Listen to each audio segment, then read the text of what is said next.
जो पुराने जो सबूत थे वो कंटेम्प्रेरी से खारिज कर दिया गया है। जो पुरावे उन्होंने दाखिल किए थे जो एक्यूज के अगेंस्ट में सफिशिएंट नहीं थे।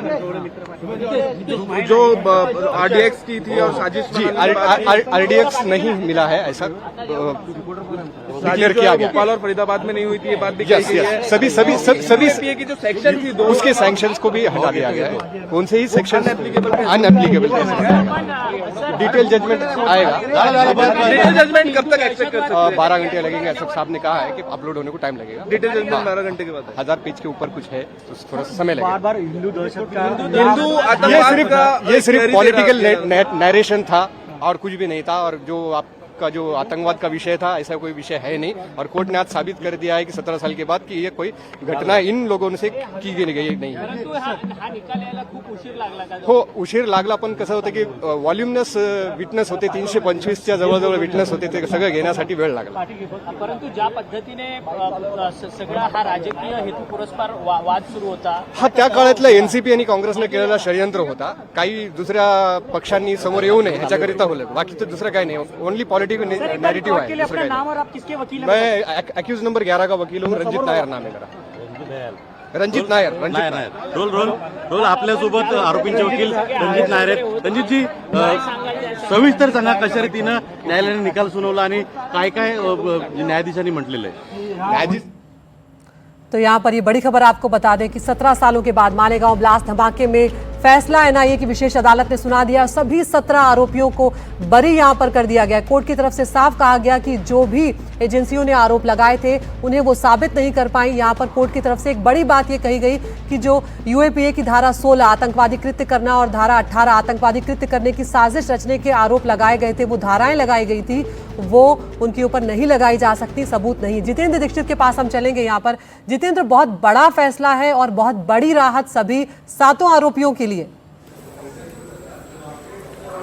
बिल्कुल बहुत बड़ी राहत है और महाराष्ट्र एटीएस के लिए बीते 10 दिनों में ये दूसरा बड़ा झटका है। इससे पहले ट्रेन ब्लास्ट का भी जो ऑर्डर आया था उसमें भी सभी आरोपियों को बरी कर दिया गया था और इस केस में भी सभी 7 आरोपियों को जो है संदेह का फायदा देते हुए अदालत ने बरी कर दिया है और यह पाया है कि जो सबूत एनआईए की तरफ से पेश किए गए थे, जांच एजेंसी की तरफ से पेश किए गए थे, वो पर्याप्त नहीं थे और इसलिए सिर्फ शक के आधार पर जो है किसी को सजा नहीं दी जा सकती। यह बात जो है प्रोसिक्यूशन साबित नहीं कर पाया कि जो मोटरसाइकिल वहां पर मिली थी उस मोटरसाइकिल पर ही विस्फोटक जो है लादे गए थे, विस्फोटकों को उसी मोटरसाइकिल पर लगाया गया था और क्या वो मोटरसाइकिल प्रज्ञा सिंह की थी, इस बात को भी साबित नहीं कर पाया गया। इसके अलावा जो बात प्रोसिक्यूशन की ओर से रखी गई थी कि प्रोसिक्यूशन की इन तमाम आरोपियों की मीटिंग्स हुई थी इस साजिश को लेकर, वो मीटिंग्स भी साबित नहीं हो पाई हैं। इसके अलावा जिस तरह से टेलीफोनिक कन्वर्सेशन को रिकॉर्ड किया गया था वो भी कानूनी तरीके से नहीं किया गया,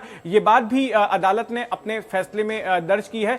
और इसके अलावा यह भी कहा गया कि जो पैसों के लेन देन की बात थी कि अभिनव भारत नाम का जो संगठन था जिसके ऊपर यह आरोप लगा कि वो उसको पैसे दिए गए थे इस साजिश को अमल कराने के लिए, तो यह बात भी प्रोसिक्यूशन नहीं साबित कर सकी है और ऐसे तमाम बिंदुओं के आधार पर एनआईए की विशेष अदालत ने सभी 7 आरोपियों को बरी कर दिया है। यह बहुत बड़ा झटका है महाराष्ट्र एटीएस के लिए। मैं आपको बता दूं कि वैसे अगर मैग्नीट्यूड की बात करें तो उस साल कई सारे धमाके हुए थे और इनमें 6 लोग और मारे गए थे और करीब 100 लोग घायल हुए थे। इसके पहले जो और धमाके हुए, आतंकी हमले हुए, उसमें कहीं ज्यादा लोग मारे गए थे। लेकिन यह मामला इतना चर्चित इसलिए हुआ था क्योंकि इसने एक राजनीतिक रंग ले लिया था। उस वक्त महाराष्ट्र में कांग्रेस एनसीपी की सरकार थी और उसी दौरान यह हादसा हुआ था और जब जांच की गई तो यह पाया गया कि इसमें जांच एजेंसी ने आरोप लगाया कि यह भगवा आतंकवाद का मामला है, सभी आतंकवादी इस मामले में हिंदू हैं और इस खबर ने सभी को चौंका दिया था।